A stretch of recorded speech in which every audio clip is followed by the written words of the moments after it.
لقمان کون تھے جن کا ذکر قرآن حکیم کی سورہ لقمان میں آیا ہے؟ کیا یہ پیغمبر تھے یا پھر اصحاب الکہف کی طرح عام اولیاء اللہ میں سے ایک ولی تھے؟ یہ حکیم وہ آپ والا حکیم نہیں ہے جو ڈاکٹر حکیم والا ہوتا ہے. یہ وہ حکیم ہے جس طرح ہم حکیم الامت کہتے ہیں ڈاکٹر اقبال کو، یعنی حکمت کی باتیں کرنے والا. یہاں پہ بھی حکمت کے اقوال پیش کیے جاتے ہیں نا، تو ڈاکٹر اقبال کے اشعار پیش کیے جاتے ہیں، ان کی باتیں کوٹ کی جاتی ہیں، ان کے وہ خطبات reconstruction of religious thoughts in Islam اس کی کوٹیشنز کی جاتی ہیں. تو ہمارے جس طرح ایک بچے کو بھی پتا ہے کہ حکیم اقبال سے مراد ڈاکٹر اقبال وہ حکیم نہیں ہے، نہ وہ ڈاکٹر تھا وہ والا ڈاکٹر جو پڑیاں یا دوائیاں دیتا ہے. ان کی پی ایچ ڈی بھی فلسفی میں تھی. حکیم لقمان بھی اس قسم کے ایک تھنکر تھے.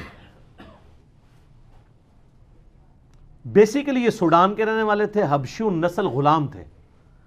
عرب کے لوگ ان کے اقوال سے واقف تھے. جس طرح ہمیں بچپن میں ہی اشعار آتے ہیں کہ محمد سے وفات ہونے تو ہم تیرے ہیں.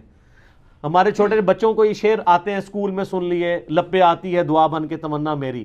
ڈاکٹر اقبال کو وہ جانتے نہیں ہوتے لیکن اشعار سنتے ہیں. اسی طریقے سے عرب کے لوگ حکیم لقمان کی کہاوتیں، حکیم لقمان کے واقعات وہ بچپن سے سنتے تھے. ان کے محاورے ان کو ایک ریسپیکٹیبل پرسنالٹی سمجھتے تھے. بس اس سے زیادہ کچھ نہیں تھا. نبی نہیں تھے وہ، کسی نبی کے صحابی بھی نہیں تھے وہ، کیونکہ قرآن حکیم میں جو سورہ لقمان میں ان کا ذکر آیا تو انہوں نے صرف توحید اور آخرت کا ذکر کیا ہے، کسی نبی کی پیروی کا ذکر نہیں کیا. ورنہ یہ نبی پہ واجب ہوتا ہے کہ جب وہ دین سکھا رہا ہوتا ہے تو وقت کے پیغمبر کی پیروی کا حکم دیتا ہے. وہ ایک عام انسان تھے جو دین فطرت کے اوپر تھے. یعنی انہوں نے نیچر کو آبزرو کیا. یہ فطرت ایک توئیں والی ہوتی ہے، وہ فطرت نیچر ایک ہے تا جہاں پہ کسی پیغمبر کا پیغام نہ پہنچا ہو، لیکن فزیکل فینومینا آف نیچر، قانون قدرت کو، التذکیر بھی لا اللہ کو آبزرو کر کے ایک بندہ اللہ تک پہنچ جائے. اس طرح وہ گاڈ تک پہنچ چکے تھے. ان کی سب نصیحتیں پڑھیں. پہلی نصیحت ہی ان کی کیا ہے؟ یا بنی لا تشرک باللہ ان الشرک لظلم عظیم. اللہ نے بیسیکلی مشرکین عرب کو کہا کہ جس حکیم لقمان کو تم اتنا بڑا بزرگ سمجھتے ہو، اس کی باقی کہاوتیں تو سنی ہوئی ہیں، جو اصل اس کی بات ہے کہ اس نے کہا تھا شرک نہیں کرنا، تو تم شرک کا اڈا یہاں پہ کھولے بیٹھے ہوئے ہو کعبے میں. یہ حکیم لقمان کی تمہیں نصیحت نہیں پتا. جس طرح ہم ناسبیوں کہتے ہیں کہ بخاری مسلم میں رفع الیدین کی حدیثیں ہیں تو آل امیہ کے خلاف بھی ہیں، تو یہ حدیثیں نہیں ماننی تم نے. الزامی جواب، اینٹی وینم پھکی کے طور پہ. تو یہ سورہ لقمان اس لیے ان کو ایڈریس کرتی تھی. وہ بچپن سے جانتے تھے کہ حکیم لقمان بہت دانا تھا، بہت عقل مند شخص تھا. تو عقل مند شخص توحید کی دعوت دینے والا تھا، اس کی توحید کی نصیحت تو تم نے بھلا دی ہے، شرک کا اڈا بنایا ہوا ہے کعبے کو. تو اللہ تعالیٰ نے اس لیے ان کے نام پہ سورت رکھی.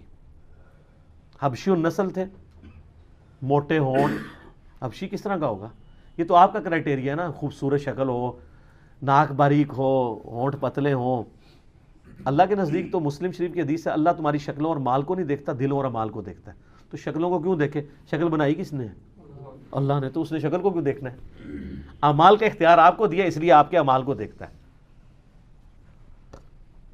دل میں اچھائی اور برائی کی تڑپ اور اس کو ایگزیکیوٹ کرنا، اس کا اختیار اس نے آپ کو دیا، اس لیے اس کے اوپر جج کرتا ہے.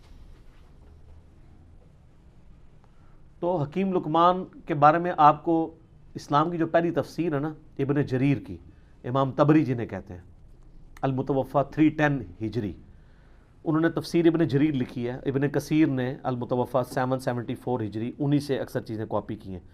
تو آپ سورہ لقمان کے تعارف میں جائیں گے، انہوں نے حکیم لقمان کے کافی واقعات لکھے ہوئے ہیں کہ یہ کتنا دانا شخص تھا اور کس طرح یہ اصلاح کرتا تھا. ایک دفعہ ان کے آقا نے ان کو کہا، ایک بکری دی اور کہا ذبح کر کے اس بکری کے سب سے بدترین جو پارٹس ہیں نا وہ لے آؤ.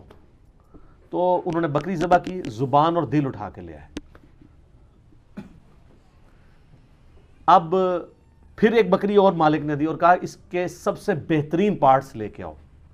پھر زبان اور دل اٹھا کے لے آئے. مالک نے کہا کہ یہ کیا؟ انہوں نے کہا یہ زبان اور دل اگر ٹھیک ہو جائے نا انسان کا تو اس سے بہتر اعضاء کوئی نہیں ہے، اور اگر زبان اور دل ڈی ٹریک ہو جائیں تو ان سے برا کوئی عضو بھی نہیں ہو سکتا. یہ جناب حکیم لقمان تھے. تو اللہ تعالیٰ نے مشرکین عرب کو کہا کہ ان کی توحید کی نصیحتیں، پھر آخرت میں پیشی کی نصیحتیں. حکیم لقمان کی نصیحتوں میں میرا پورا لیکچر ہے، مسئلہ 177.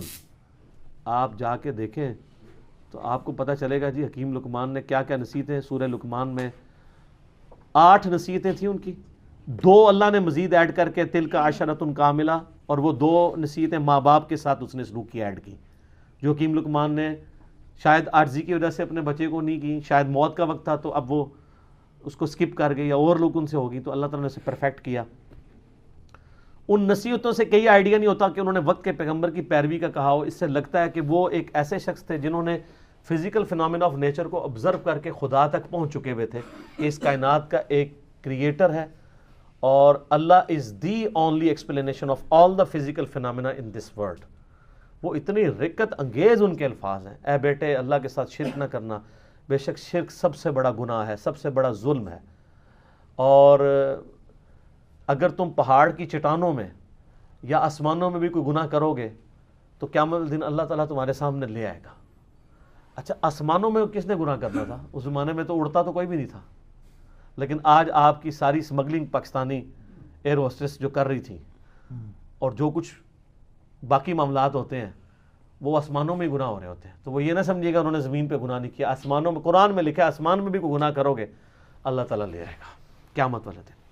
وَمَن يَعْمَلْ مِثْقَالَ ذَرَّةٍ خَيْرًا يَرَهُ فَمَن يَعْمَلْ مِثْقَالَ ذَرَّةٍ خَيْرًا يَرَهُ وَمَن يَعْمَلْ مِثْقَالَ ذَرَّةٍ شَرًّا يَرَهُ. ذرہ برابر نیکی بھی کرو گے وہ بھی لے آئی جائے گی، اور ذرہ برابر گناہ کرو گے وہ بھی قیامت والے دن تمہارے سامنے لا کے رکھا جائے گا. ہاں بھی جواب دو اللہ کو. تو یہ حکیم لقمان نہ تو کوئی پیغمبر تھے، نہ کسی پیغمبر کے فالوور تھے، نہ کوئی صحابی تھے کسی پیغمبر کے، نہ کوئی تابعی تھے.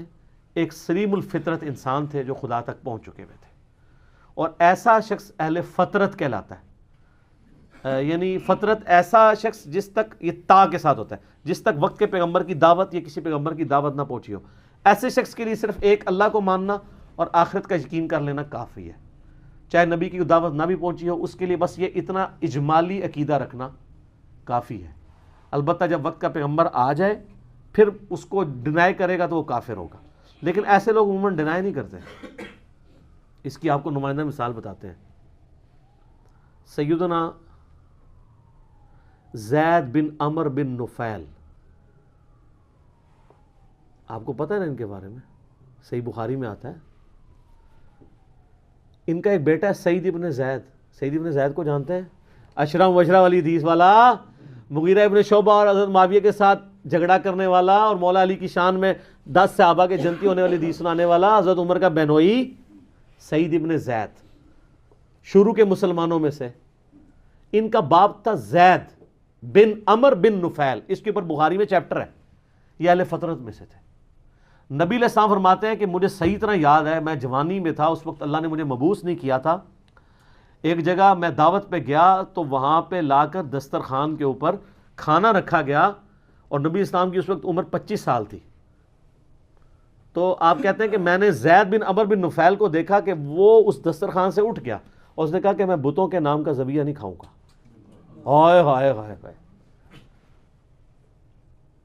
آپ فرمائے پوری امت بن کے اٹھے گا وہ، اور وہ کعبے کے ساتھ لپٹ کے کہا کرتے تھے اللہ میں صرف تجھے پوجنا چاہتا ہوں. لیکن وقت کے پیغمبر کی کوئی تعلیم ان تک نہیں پہنچی ہوئی تھی. مواحد تھے، وہ یہ مانتے تھے بت پرستی حرام ہے، پیغمبر کی دعوت نہیں تھی. اسلام آنے سے پہلے دنیا سے چلے گئے. لیکن آپ دیکھیں امام بخاری نے رضی اللہ عنہ لکھا ہے، صحابی نہیں ہے لیکن بیٹا تو صحابی نکلا نا. پھر سلیم الفطرت لوگ کیسے ہوتے ہیں؟ ان کا بیٹا ہے سعید ابن زید، حضرت عمر کا بہنوئی، جس کو حضرت عمر سے مار پڑتی تھی اسلام لانے کی وجہ سے. اور یہ پھر آخری وقت تک آپ دیکھیں ڈٹے رہے ہیں. وہ تو آپ کربلا والا ریسرچ پیپر پڑھ لیں، جب سب لوگ مسریت کا شکار تھے، یہ تو اعلانیہ مجموعوں میں کھڑے ہو کے کہتے تھے تم جنتی شخص علی ابن ابی طالب پہ لعنت کرواتے ہو. ہم کبھی بھی اس پہ لعنت نہیں کریں گے، کیونکہ میں نے رسول اللہ سے سنا ہے ابو بکر جنت میں، عمر جنت میں، عثمان جنت میں، علی جنت میں. سنن نسائی الکبریٰ میں اوپر تلے کتنی حدیث ہیں، میں نے اس اپنے کربلا والے ریسرچ پیپر میں ڈالی ہے. ایک تابعی آ کے کہتا ہے کہ میں اس دنیا میں سب سے بڑھ کر سیدنا علی سے محبت کرتا ہوں. تو سعید ابن زید نے یہ نہیں کہا تو شیعہ ہے، یا رافضی ہو گیا. آپ فرمایا تجھے خوشخبری ہو تو ایک جنتی شخص سے محبت کرتا ہے. دیکھیں جی حضرت علی کی جن لوگوں نے صحبت کی ہوئی تھی نا، حضرت علی کی انہوں نے زہد کی زندگی اور ان کی اخلاقی اقدار، ان کی انصاف پہ مبنی زندگی اور تقوی والی زندگی دیکھی ہوئی تھی نا، وہ حضرت علی کو as a role model accept کرتے تھے اس زمانے میں بھی. ابھی ایک بندہ آ کے کیٹاگوری، وہ اب سے ابھی یہ بھی نہیں کہہ رہا کہ سب زیادہ محبت تو رسول اللہ سے ہونی چاہیے. یقیناً نبی علیہ السلام سے بھی ان کی محبت ہوگی، ان سے بڑھ کے ہی ہوگی. انہوں نے فوراً کو کہا تمہیں خوشخبری ہو تم ایک جنتی شخص پہ سے محبت کرتے ہو. پھر سنن سعی الکبریٰ میں موجود ہے، ایک شخص آ کے جو ہے وہ اس طرح آ کے شکایت کرتا ہے کہ جی یہ لوگ حضرت علی پہ سب و شتم کرواتے ہیں. تو سعید ابن زید کہتے ہیں کہ یہ ہمیں کہتے ہیں ہم اپنے بھائیوں پہ لعنت کریں، لیکن ہم اپنے بھائیوں پہ کبھی بھی لعنت نہیں کریں گے، کیونکہ میں نے رسول اللہ صلی اللہ علیہ وسلم سے 10 بندوں کے بارے میں سنا ہے کہ وہ جنت میں، اور اس میں 10ویں وہ خود تھے. عشرہ مبشرہ میں زید بن عمرو بن نفیل کا بچہ سعید ابن زید. تو 9 کے نام بتا کے چپ کر جایا کرتے تھے. ویسے ساڑھے ورگا ہونا کہتا سر پہلا تو میں جے اگے تو گنتی دسنے. وہ پہلے باقیوں کے نام بتاتے تھے اور اینڈ پہ کہتے تھے ایک 10واں شخص بھی ہے. پھر لوگ کہتے تھے وہ کون ہے؟ تو کہتے تھے اگر تم ضروری سمجھتے تو میں بتا دیتا ہوں وہ میں ہوں. یہ تھی عاجزی. تو ان کے والد زید بن عمرو بن نفیل وہ بھی اہل فطرت میں سے تھے، جسٹ لائک سیدنا لقمان رضی اللہ تعالی عنہ و رحمہ اللہ تعالی و علیہ السلام. اور سر کیا خوش نصیبی ہے، اللہ کو مواحد کتنا پسند ہے کہ نہ وہ صحابی ہو، نہ وہ تابعی ہو، نہ کسی پیغمبر کی اس نے صحبت کی ہو، نہ کسی پیغمبر کا کلمہ پڑھا ہو، لیکن ایک اللہ کا ماننے والا ہو، شرک سے بیزار ہو، آخرت میں اللہ کی جواب دہی کا یقین رکھتا ہو. اس کے نام پہ پوری سورت ہے، اور اللہ تعالیٰ اس کے اقوال کو توحید کی دعوت کے لیے رول ماڈل کے طور پہ مشرکین عرب کے سامنے رکھ رہا ہے. آپ ذرا دیکھیں کہ حضرت لقمان، سر اس سے یہ پتہ چلا، لوگ کہتے ہیں نہیں ساری دنیا برباد ہوگی، اور دنیا تو برباد ہونی ہے، غریباں دی اور ہونی ہے. آخرت آپ اپنی دنیا میں بڑے سے بڑے امیر آدمی سے بھی اچھی کر سکتے ہیں، وہ آپ کے اپنے اختیار میں. لقمان نے کر کے بتائیے نا.